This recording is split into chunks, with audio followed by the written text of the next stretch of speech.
오늘은 9월 첫 번째 주일입니다. 오늘 첫 번째 주일이어서 박근계 사모님 특송하는 시간 되겠습니다.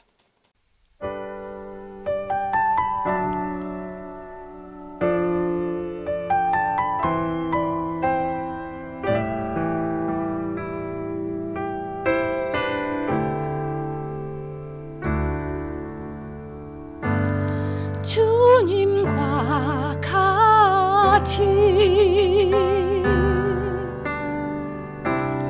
내 마음 만지는 분은 없네. 오랜 세월 찾아 난 알았네. 내겐 주밖에 없네. 주님과 같이 내 마음 만지는 분은 없네. 오랜 세월 찾아 난 알았네. 내겐 주밖에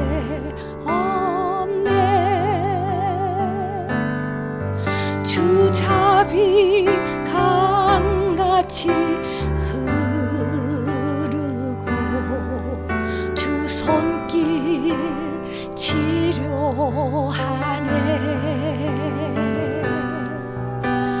고통받는 자녀 부무시니 주밖에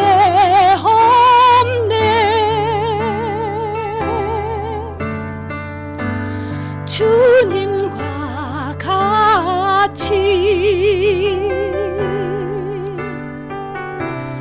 내 마음 만지는 분은 없네. 오랜 세월 찾아 난 알았네. 내겐 주밖에 없네.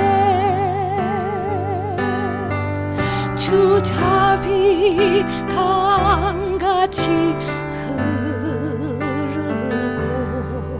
주 손길 치료하네.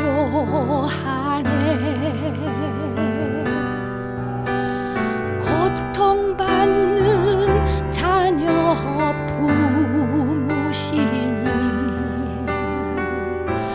주밖에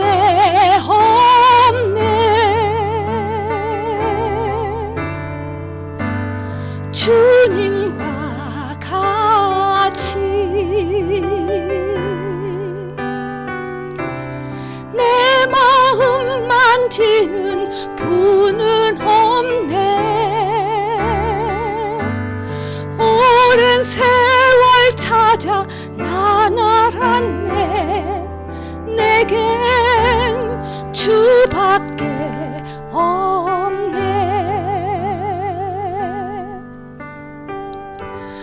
오랜 세월 찾아 난 알았네. 내겐 주밖에 없네.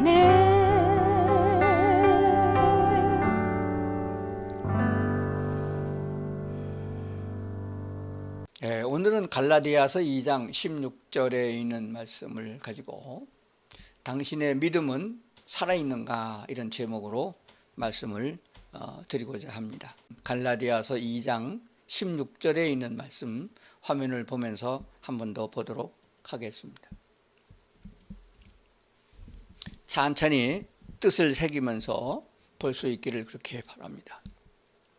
사람이 의롭게 되는 것은 율법의 행위로 말미암음이 아니요 오직 예수 그리스도를 믿음으로 말미암는 줄 알므로 우리도 그리스도 예수를 믿나니 이는 우리가 율법의 행위로서가 아니고 그리스도를 믿음으로써 의롭다함을 얻으려 함이라. 율법의 행위로서는 의롭다함을 얻을 육체가 없느니라. 이렇게 말씀하셨습니다. 신앙 생활이라는 것을 통해 가지고 구원에 이르지 않습니다. 생활은 그 나중이에요. 사람으로 말하면은 어머니 뱃속에서 10달 동안 자란 후에 이 세상에 나와서 육체가 자라는 것처럼 자라나는 거거든요. 인생을 살아가는 것도 아버지의 씨를 받아서 어머니가 낳고 낳은 사람이 자라나는 것이거든요. 그러니까 먹는 것이나 또 크면서 부모님을 통해서 기초적인 인생을 배우는 것, 그리고 보고 들음으로 익혀나가는 것, 또 학교 교육기관을 통해서 계속해서 배우는 모든 것들은 사람으로 태어난 다음에 주어지는 것이에요. 신앙생활이라는 것은 거듭난 후에 되어지는 삶을 신앙생활이라고 말합니다. 이 말씀을 잘 기억하지 못하면은 우리는 신앙생활을 헛하게 되겠고, 나는 왜 목사님의 말씀을 들어도 깨달음이 없고 하나님의 말씀으로 깨달아지고 감동되어지지 않느냐, 내 삶이 변하지 아니하고 여전히 육체적인 욕구를 그대로 품고서 괴로워하고 있는가. 아무리 회개를 많이 하고 번복해서 기도 생활을 잘한다 할지라도 내 속 깊은 곳에서는 하나님이 말씀하신 대로 기뻐함이 없고 감사함이 없는 생활이 되어지는 것은 무슨 이유인가?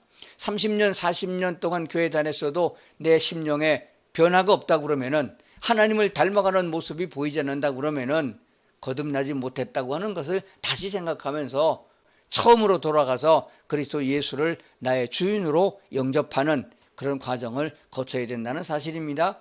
사람이 아무리 방법적으로 예수를 믿습니다, 거듭났습니다 이렇게 외친다고 해서 되는 게 아니잖아요. 그 순간에 성령이 임재하여 성령이 역사하여 우리를 거듭나게 하는 것이거든요. 그러므로 한 번 아니라 두 번, 세 번이라도 절차를 다시 밟으면서 성령의 역사를 체험하는 그런 성도들의 삶이 되어야 된다고 믿습니다. 사람이 의롭게 되는 것은 율법의 행위로서가 아니다. 행위로서 하나님이 주신 율례와 법도를 다 지켜 행한다고 해서 되는 것이 아니라는 사실입니다. 율법의 행위로서는 의롭다 함을 얻을 육체가 없다. 그러면서 그 다음에 이어서 주신 말씀을 다시 한번 새겨보겠습니다. 21절에 가서 보니까 16절 봤는데 좀 넘어가서 21절에 가보니까 내가 하나님의 은혜를 패하지 아니하노니 만일 의롭게 되는 것이 율법으로 말미암으면 그리스도께서 헛되이 죽으셨느니라. 만약에 예수를 믿는 것 그것 외에 다른 길이 있다고 하면은 예수님이 십자가에 못 박혀 죽은 것은 헛것이다. 예수님께서 우리를 의롭게 하기 위하여 죄사함과 의롭게 거듭나게 하기 위해서 십자가에서 못 박혀 죽으셨는데, 만약에 우리가 다른 방법으로 십계명을 다 지킨다 할지라도, 또 얼마나 좋은 사람으로 칭찬을 받는다 할지라도, 좋은 사람이라고 존경을 받는다 할지라도 우리는 구원에 이를 수 없다는 것입니다. 만약에 그 길이 있다 그러면은 그리스도께서 헛되이 죽으셨다 이렇게 말씀하신 것을 보게 되는 것입니다. 그러니까 우리들의 삶 속에서 예수 그리스도를 빼면은 하나님과의 아무런 관계가 없는 사람이요 구원도 헛된 것이라 분명히 말씀을 드리는 것입니다. 우리가 오늘 생각할 문제가 무엇을 믿는가 하는 것이 되어집니다. 교회 다니는 것이 아니고 무엇인가 믿는 믿음의 결과가 신앙생활이 되거든요. 예수를 믿는 믿음의 결과가, 그 열매가 신앙생활, 즉 교회 다니는 것이 되는 거거든요. 첫 번째는 여호와 하나님의 이름을 믿는 것입니다. 하나님이란 단어는 신이라는 단어거든요. 우리가 믿는 하나님은 귀신이나 잡신이 아니고 여호와라 이름한 하나님이 되는 것입니다. 여호와라는 그 이름 안에 하나님의 성품과 인격이 다 들어있는 것이에요. 그런데 오늘 생각할 문제는 여호와 하나님은 신실하신 분이시다. 신실하다는 말은 참이란 말이고 아멘이란 말로 우리가 화답을 합니다. 진실되고 확실하고 참되신 분이 여호와 하나님이시다. 그렇게 되면은 여호와 하나님의 이름 안에는 거짓이라고는 없습니다. 오직 진실한 것만 남아있는 그 여호와 하나님이신 것을 믿는 것입니다. 그렇다고 그러면은 우리가 그 다음으로 믿음으로 나가는 것은 그의 약속하심을 믿는 것입니다.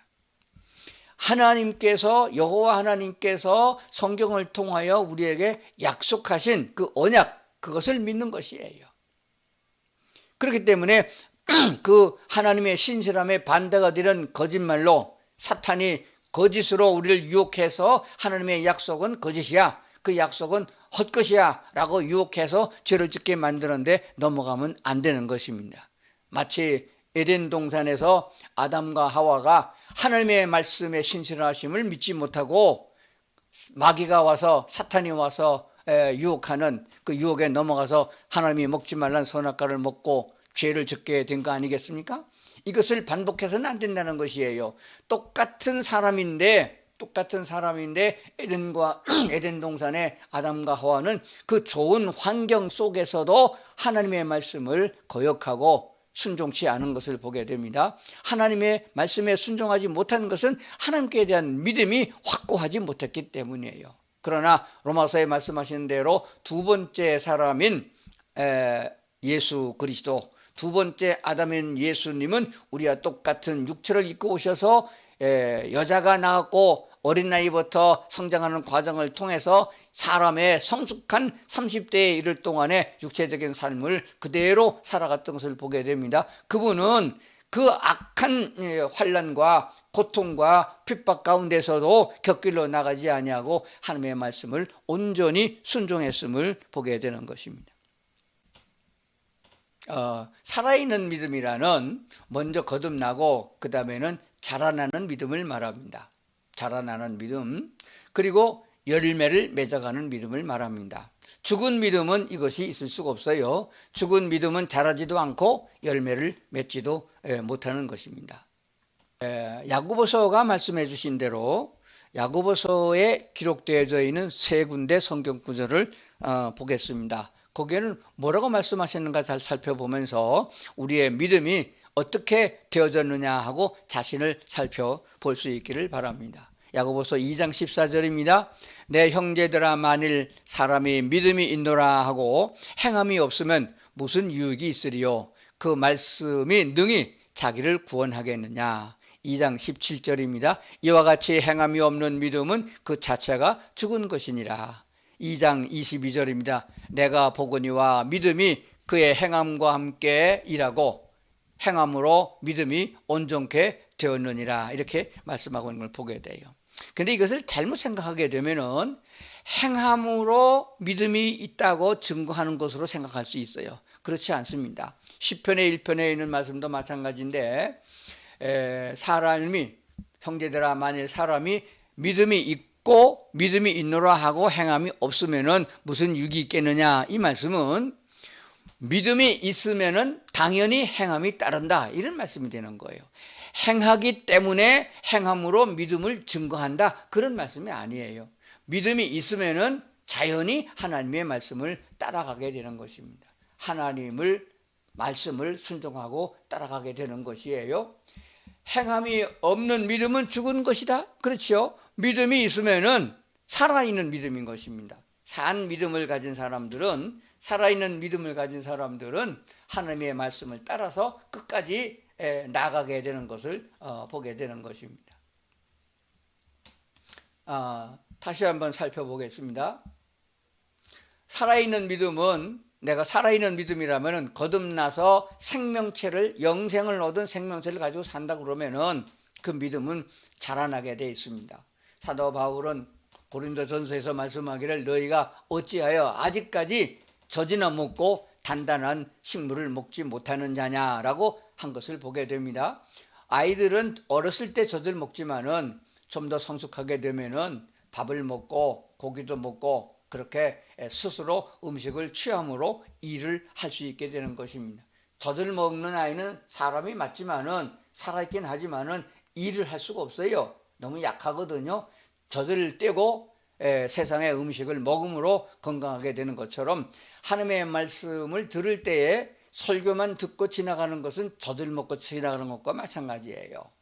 그래서 우리는 스스로 성경을 읽고 묵상하고 목사님이 잔소리 안 해도 성경을 쓰기도 하고 성경을 암송하면서 말씀 속에서 믿음을 키워나가는 것이거든요.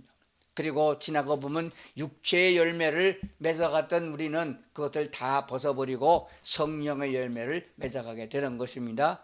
갈라디아서 5장 22절 23절에 나오는 성령의 열매는 사랑과 희락과 화평, 이렇게 우리 심령 속에서부터 근본적으로 바꿔져가는 열매를 말씀하고 있는 줄로 믿습니다.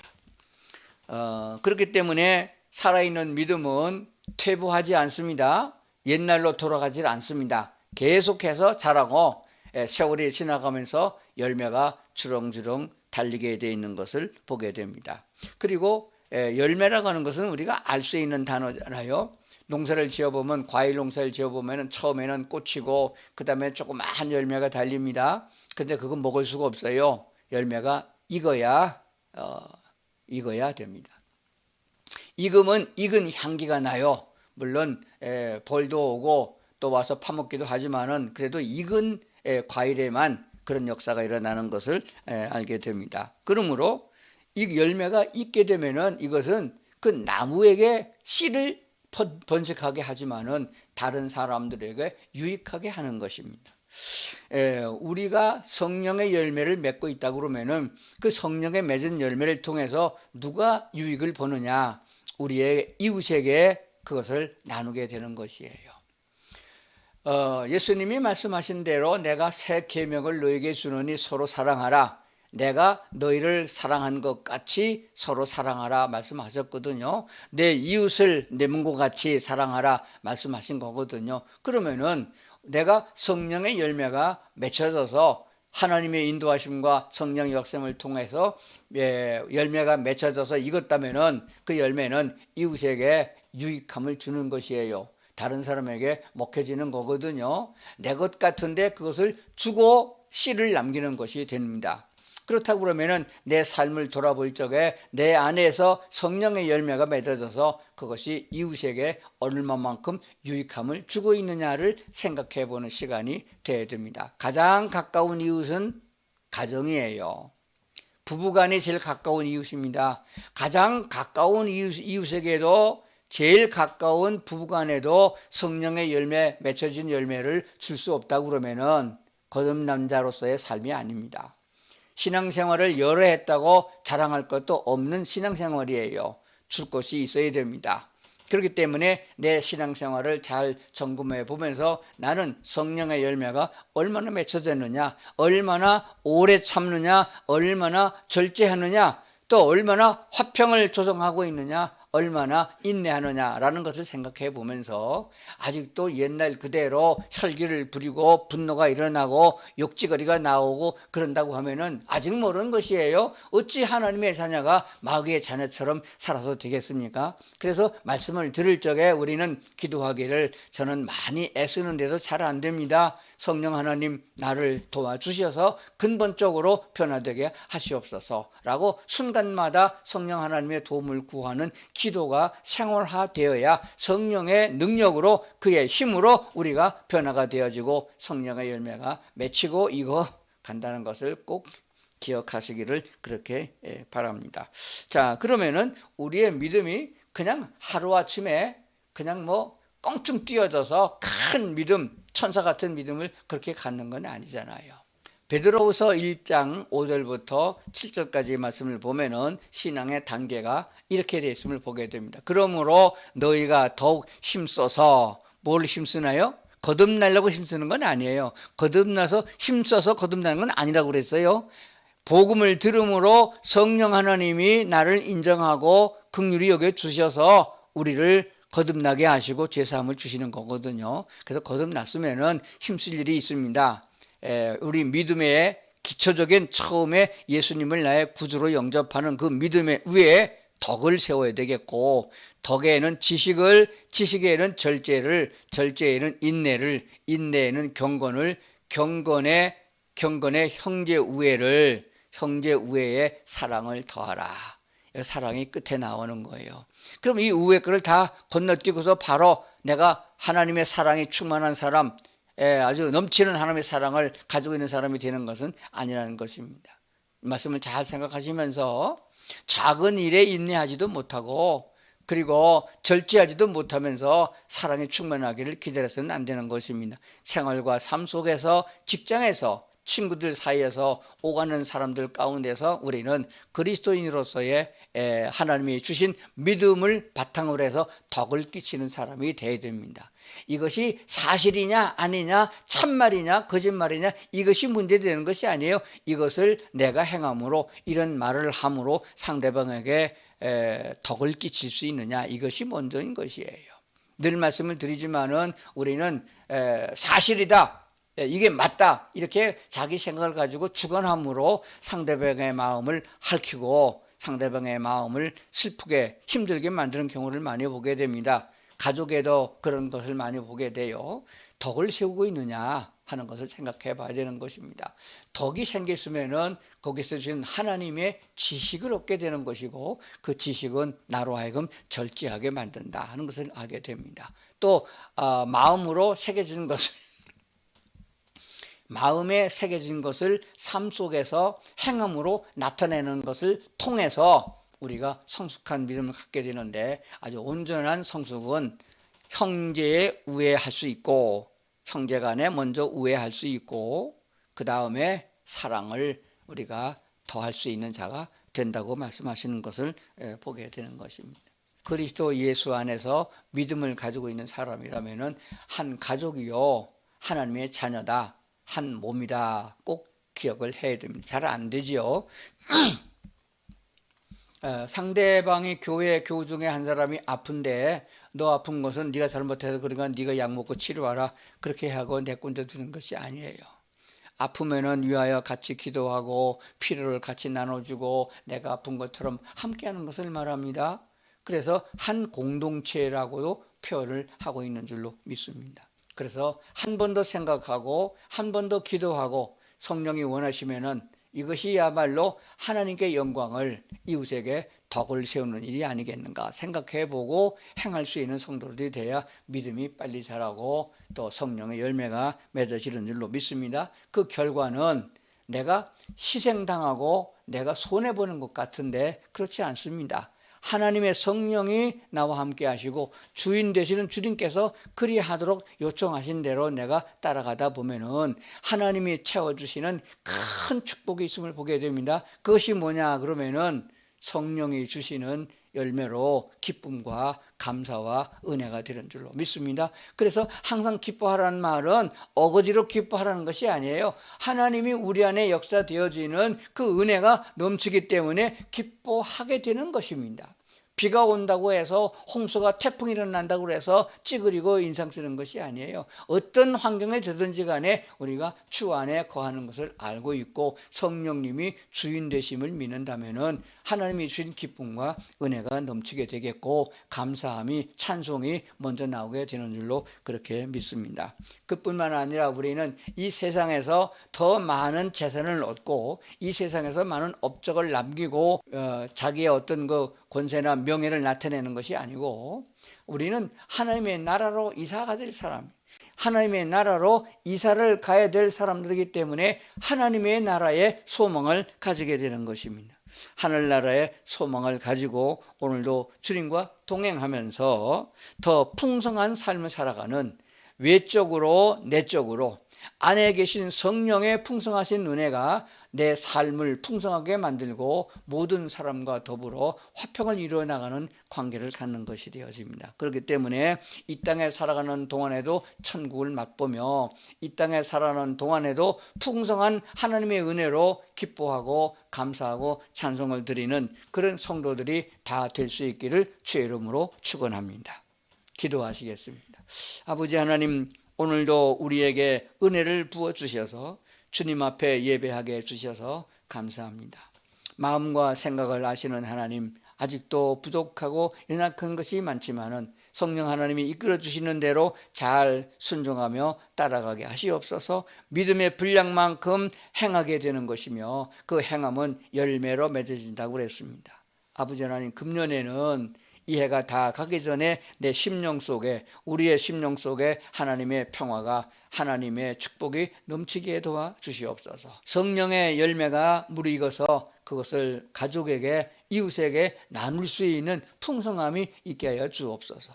예수님은 십자가에서 모든 것을 내어 주셨고 우리를 구원하신 것을 믿습니다. 우리도 주님을 따라서 하나님의 나라를 소망정에 바라보며 살아가는 삶이 되게 하여 주시옵소서. 예수님 이름으로 기도드리옵나이다. 아멘.